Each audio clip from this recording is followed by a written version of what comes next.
Hello.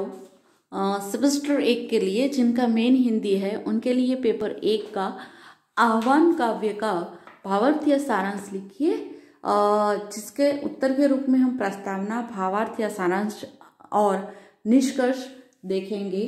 तो हम इस प्रश्न का उत्तर देखते हैं। आह्वान काव्य कविता हिंदी साहित्य के सुप्रसिद्ध कवि सियाराम शरण गुप्त की उपदेश प्रसाद छोटी सी कविता है। आह्वान का साधारण अर्थ होता है पुकारना। कवि ने प्रश्नोत्तरी शैली में ऋतु वर्णन के साथ प्रकृति के समर्पण को उपदेशात्मक चित्रण किया है। कवि इसके माध्यम से मानव जाति को त्याग एवं समर्पण का संदेश देना चाहते हैं। ऐसी कविताएं बच्चों में औदार्य एवं परोपकार जैसे सद्गुणों को विकसित करने में सहायक होती है। अब हम देखते हैं आह्वान काव्य का भावार्थ या सारांश। आह्वान काव्य में गुप्त जी ने प्रश्नोत्तरी शैली में वर्षा के आगमन से पूर्व विभिन्न भाव एवं प्रकृति के साथ वार्तालाप करवाया है। वर्षा से पूर्व के महीने गर्मियों के होते हैं। आसमान से अग्नि बरसती है।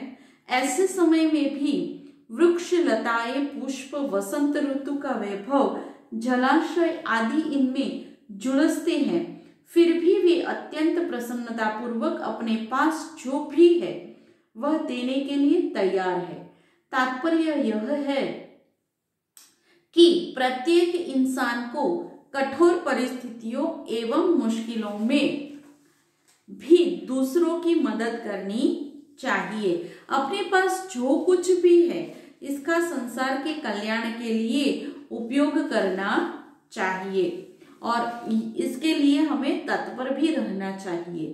काव्य का आरंभ संबोधन शैली में बाल गीत की पद्धति के अनुरूप मिलता है।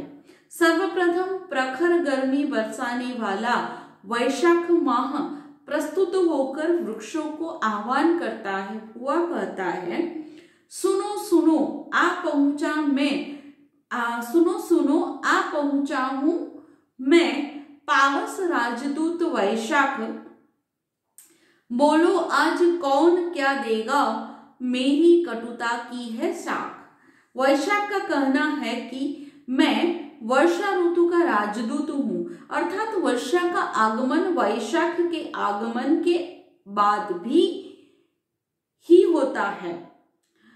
वह आंखें दिखाते हुए कहता है कि भले ही मैं वर्षा का राजदूत हूं, किंतु मेरी पहचान मेरी कटुता है, अर्थात मैं खूब प्रखर होता हूं, सबको मैं अपने प्रखर ताप से झुलसा देता हूं। यह मेरी शक्ति है, कटुता ही मेरा स्वभाव है। आज मेरे आह्वान पर कौन क्या क्या देगा। वैशाख के प्रखर शब्दों को सुनकर वैशाख के आह्वान का पर कोमल लताएं अत्यंत विनम्रता से कहती है, पहले पुण्य योग हम लेंगी, अपने पत्र पुष्प दे देंगी। हम अपने पास जो कुछ भी है वह देकर पुण्य प्राप्त करना चाहती है। सर्वप्रथम इसके लिए हम अपने कोमल पत्ते एवं पुष्प तुम्हें अर्पित करेंगे और यदि इससे भी आप संतुष्ट नहीं होंगे तो खिलकर इस तप में झुलसेंगी करके निज मृदुता की राख।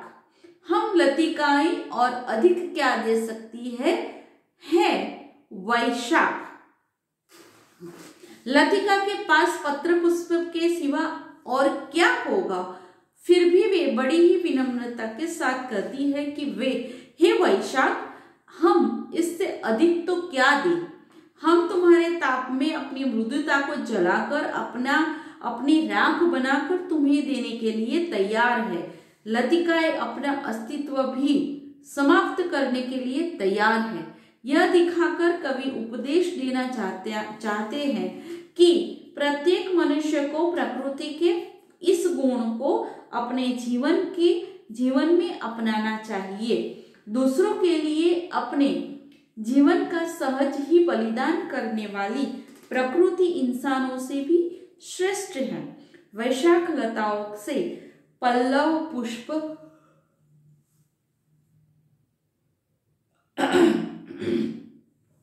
उसकी मृदुता आदि लेकर विदा होता है, उसी समय ज्येष्ठ माह का आगमन होता है। ज्येष्ठ माह भी वैशाख के समान ही अपना परिचय देता हुआ कहता है कि अपने आप को वर्षा का अग्रदूत बताता है, और वह भी वनस्थली से आह्वान करते हुए पूछता है कि कौन क्या क्या देने के लिए तैयार है। सुनो सुनो आ पहुंचा हूं मैं, पावस अग्रदूत यह ज्येष्ठ, बोलो आज कौन क्या देगा, किसके पास कौन धन श्रेष्ठ। ज्येष्ठ तो वैशाख से भी बड़ बोला है, अधिक मुंहफट है। वह ऊंची आवाज में कहता है कि जिसके पास जो कुछ भी है, श्रेष्ठ धन हो, वह तत्काल मुझे दे दे।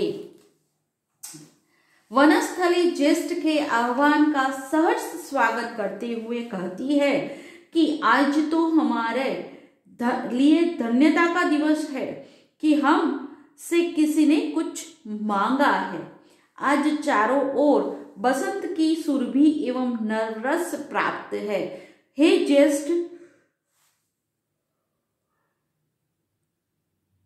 तुम योग्य समय पर आए हो। धन्य आज या का यह दिन आया, गंध रूप नवरस मन भाया। वनस्थली अत्यंत विनीत भाव से पूछती है कि नव वसंत से हमें जो कुछ दिया है वह हम तुम्हें देने के लिए तैयार है। क्या इतना तुम्हारे लिए पर्याप्त होगा? हमारे पास वनस्पति के दिए हुए वैभव के अतिरिक्त कुछ भी तो नहीं है। नव वसंत जो कुछ भी लाया, क्या यह सब होगा न यथेष्ट? हम तरुओं के पास नहीं है, इससे और अधिक है ज्येष्ठ। इस प्रकार वनस्थली में अपने पास जो श्रेष्ठ धन है, ऐसा अपना श्रृंगार या बसंत का वैभव ज्येष्ठ को देने के लिए तत्पर है। इस प्रकार ज्येष्ठ वनस्थली का सारा वैभव ले लेता है, अर्थात ज्येष्ठ गर्मी सहते सहते वृक्ष सूख जाते हैं।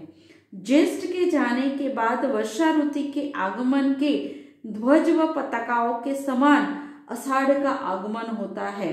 वह भी अपना परिचय देता हुआ कहता है कि सुनो सुनो आ पहुंचा हूं मैं, पावस केतु वाह आषाढ़, बोलो आज कौन क्या देगा, अपना ही परिपूर्ण प्रगाढ़। मैं वर्षा ऋतु के ध्वज का पताका समान हूं। आज मेरे आगमन पर तुम्हारे पास रही कौन सी उत्तम वस्तु तुम मुझे दोगे? आषाढ़ के आह्वान के को जलाशय ने भी सहर्ष स्वीकारते हुए उसका अभिनंदन किया, स्वागत किया। जलाशय कहते हैं कि हम प्राण मन से आपका स्वागत करते हैं। आओ, स्वागत है, अभिनंदन करके ओतप्रोत प्राण मन। आषाढ़ का स्वागत सत्कार करने के बाद जलाशय विनम्रता से कहते हैं कि हमने दूसरों के बढ़ने से या वृद्धि पाने से जो प्राप्त किया है वह तुम्हें देने के लिए तैयार है। हमें दे गई थी जो जीवन किसी अन्य गौरव की बाढ़, ग्रहण करो हम जलाशयों का अंतिम दान, यही आषाढ़। जलाशय के कहने का तात्पर्य यह है कि नदियों में बाढ़ आने से उसका अतिरिक्त जल प्रवाह जलाशयों में आता है, वही हमारी संपत्ति है। यह जल हमारा नहीं है, यह तो सरिता का गौरव है। वे कृपा करके हमें देती है, तभी हमारा अस्तित्व बनता है, और इसीलिए जो हमारा है ही नहीं उसे रख कर हम क्या करेंगे? अतः हम तुम्हें खुशी से हमारा जल दे रहे हैं, तुम इसे ग्रहण करो। सारांश के रूप में हम यह कह सकते हैं कि कविता के लघु क्लेवर में जीवन विषयक उदात्त विचार दिए गए हैं। कवि ने हमें प्रकृति के गुणों को अपनाने का संदेश दिया है।